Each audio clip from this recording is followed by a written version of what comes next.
Hi, classmates! Namiss niyo ba ako? Oh, anong meron? Mag-review ka na rin, be. May long quiz daw. Excuse me? Hindi ko kailangan mag-review. Stock knowledge lang. Wow, stock knowledge. Spell mo nga. Watch and learn. Okay, class! Ready na ba kayo sa long quiz? Sana madali lang. Bago tayo magsimula sa exam, isa lang ang rule ko. Bawal mangopya. Are we clear? Opo, Yes ma'am. po. Okay. Okay, let's start. Get one whole sheet of paper. Ma'am, 1 whole po ba? Minus 10 ka na agad. Okay, class. Time's up. Pass your papers. Sana pumasa ako. Nakakalito yung bandang huli. Ano kaya magiging score ko nito? Ikaw, Scarlett. Ako? Feel ko nga bagsak ako eh. Okay, class. Mag-a-announce na ako ng scores, okay? Hello, yun na. Cheska, 12/20. Munti ka lang bumagsak. Miguel, 14/20. Pwede na. At Scarlett, perfect! Wow, paano nagawa ni Scarlett yun? Grabe namang stock knowledge yan. Ma'am, may kodigo siya sa kuko niyo. Oh. Ha? Totoo ba? Scarlett, patingin ang kuko mo.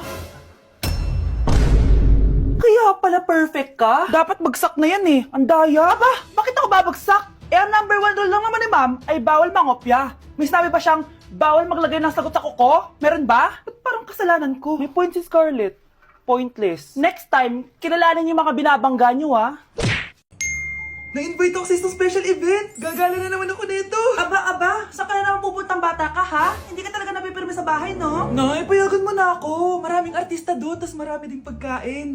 O sige, pagdala mo ako ng pasalubong ha. Tsaka pa shoutout mo ako sa mga artista doon. Yes, magre-ready na ako, Nay, ah. Oh, nauna pa kayo sa akin, be. Outfit check! This is my outfit. Actually, the theme is Purple Business Extravaganza. Basta purple, wear something purple. Let's go!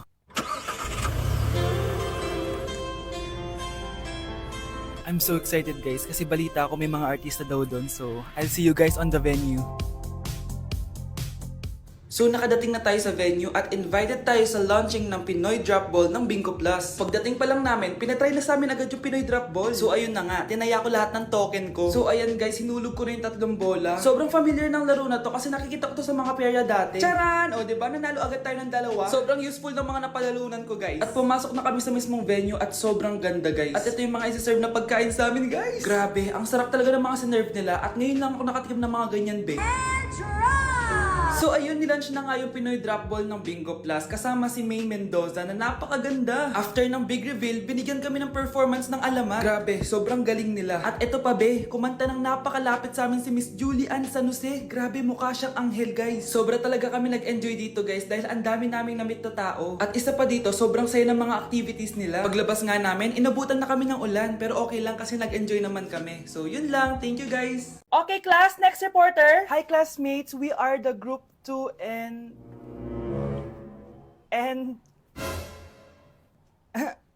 Scarlett, may nakakatawa ba? Our topic for today is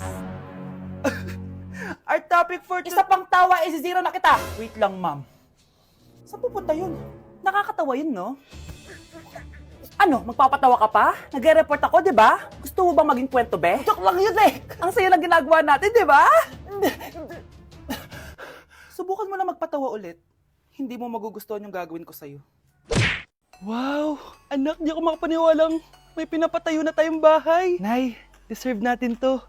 Ang tagal niyo din to pinaghirapan. Ma'am, saan ko po ilalagay itong mga semento? Doon na lang sa gilid, kuya. Sige po, ma'am. Excited na ako matapos tong bahay natin, anak. Saan dito? Hoy, wag ka pupunta dyan! Grabe nangyari sa Kawawa kanya. naman siya. Ba't ang daming tao? Engineer, anong meron? Ma'am, yung isa sa mga trabahador namin, nakuryente tapos natabunan ng semento. Ayun, namatay. Ha? Paano nangyari yun? May nag-utos ata sa kanya na ilagay yung semento sa gilid. Madami live wire dun eh. Ay. Ang problema, ma'am, kung tatanggalin pa namin yung katawan niya sa ilalim ng semento, baka hindi agad matapos tong bahay niyo. Hindi pwedeng hindi matapos agad tong bahay na to. Di bale, babayaran ko na lang yung pamilya nung namatay. Nay, sigurado ka ba? Sige po, ma'am. Sige na, ituloy niyo na yan. Congrats po, ma'am. Natapos din yung bahay niyo. Ang ganda, di ba? Wow, ang ganda. Maraming salamat, engineer. Una na po ako, ma'am. Anak, tara pasok na tayo. Wow, ang ganda ng loob. Nay, Hindi talaga ako mapakali na may bangkay dito sa ilalim ng bahay natin. Huwag kang okay, anak. Kasalanan niya naman kung bakit siya namatay eh. Ay, matutulog na lang ako sa bago kong bahay. Wow, ang ganda ng kwarto ko. Ano yun? Kasalanan mo kung bakit ako namatay. Nay! Hello, Bes. Sinundan ko si Miguel. Bes, ano nakita mo? May iba na ba siya? Confirm. May kabit yung jowa mo. Ha? Sino naman magiging kapit niya? Kabit niya si Scarlett. Hello, Bes? Nasaan ako?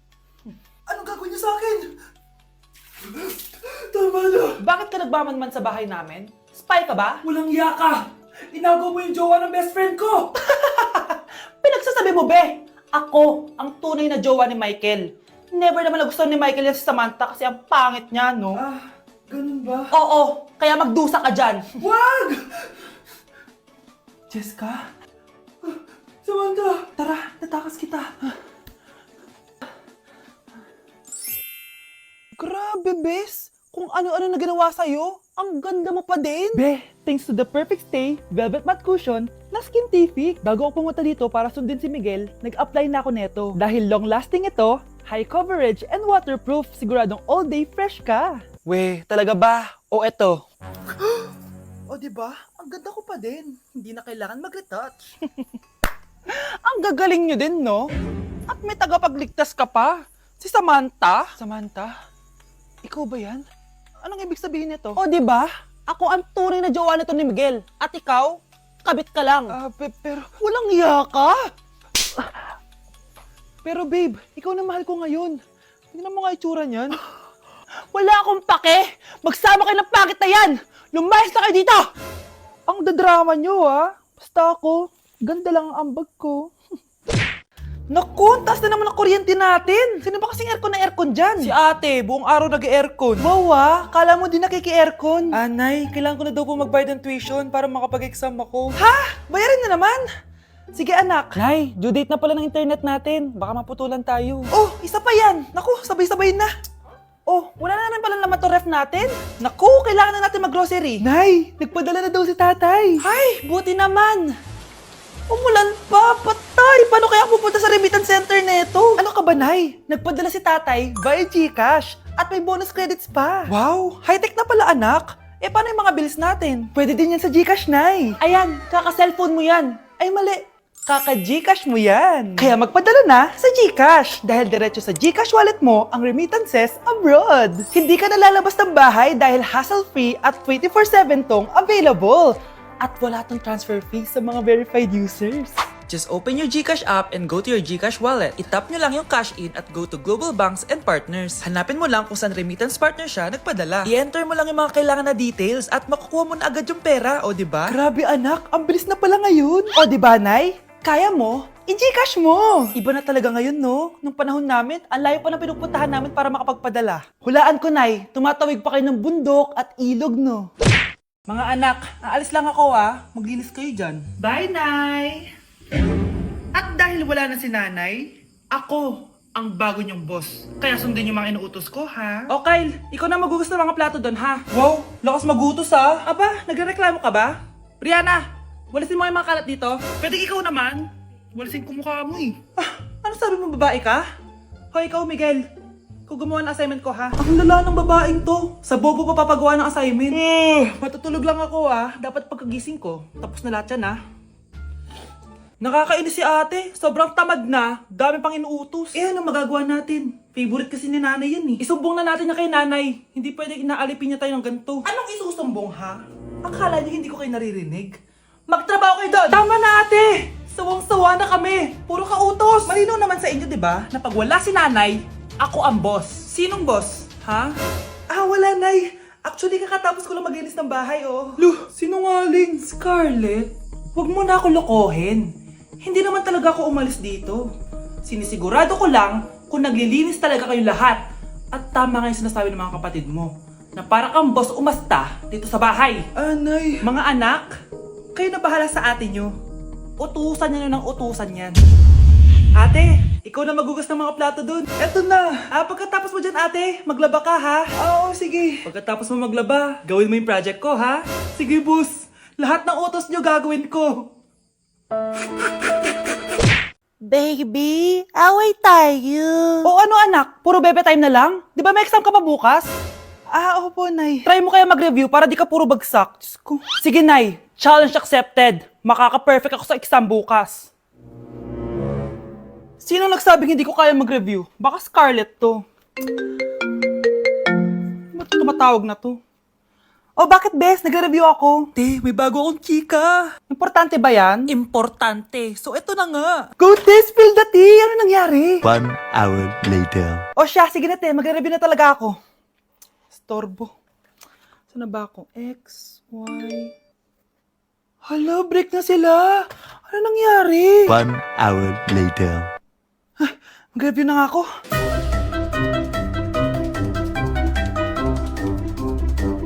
Good morning, anak! Anak, bakit ganyan tsura mo? Hanay, nag-review ako buong gabi. Akala ko puro numbers lang yung math. Bakit may X and Y? Di bale, anak, gamitin mo tong Radiance Glow Pure Blossom Elixirs ng YOU. Meron tong toner essence at illuminating serum. Ano naman yun, Nay? Ano to? Nakaka-bright, repair, at protekto ng skin. At di lang yun anak, nakaka-reduce to ng oiliness at ng skin texture. Suitable to for all skin types, kaya gamitin mo to para fresh ka bago ka mag-exam. Ay, ang fresh nga. Glass skin, no? Super lightweight at super dali lang pala i-apply nito, Nay. Go na, anak. Islay mo na yung exam mo. Good morning, class. Ready na ba kayo mag-exam? Sure nang makaka-perfect ako kasi nag-review ako. First question. Kung 5 ang kinain na pizza ni Maria at 2 ang sapatos ni Cardo, gaano kalayo ang Earth sa black hole?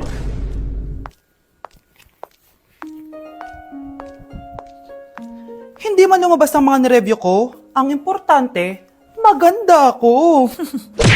Mga anak, maganda ba? Oh, mawawala ako ng 3 araw Nay, kailangan ba talaga tumuloy doon? Importante yun, anak. Minsan lang ikasal yung kumare ko, no? Tsaka sa Cebu siya gagawin, di ba? Shala. Basta, Nay, mag-ingat ka, ha? Oo naman, anak. Huwag ka mag-alala. O siya na, alis na ako. Mga kapatid mo, ha?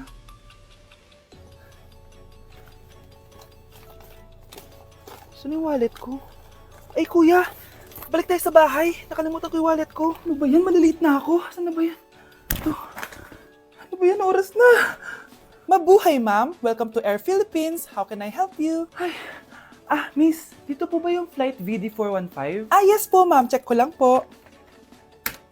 As per dito, ma'am, nakaalis na po yung aeroplano. Ha? Hindi ako pwede malit sa kasal na kumari ko. Kailangan ko umabol. Ma'am, kailangan niyo po ulit mag-rebook So, ang next available flight is bukas pa po, ma'am. Ano ba yan? Gawin mo ng paraan. Diyos ko, sayang lang pera ko. Wala palang kwenta tong airlines niyo eh. Uwi na nga lang ako. Sorry, ma'am. Oh, Nay, nandito ka na agad? Akala ko ba 3 araw ka mawawala? Di ayun, naiwan ako na aeroplano. Alam mo, parang pinipigilan talaga ako ng universe makaalis eh. Nay, buksan mo yung TV. Ha? Bakit? Breaking news! Nandito tayo ngayon sa site kung saan nag-crash ang flight VD415. Ayon sa mga otoridad, walang nakaligtas sa mga pasahero nito. Kaya pala, kung nakasakay ako dun sa aeroplano na yun, patay na ako ngayon.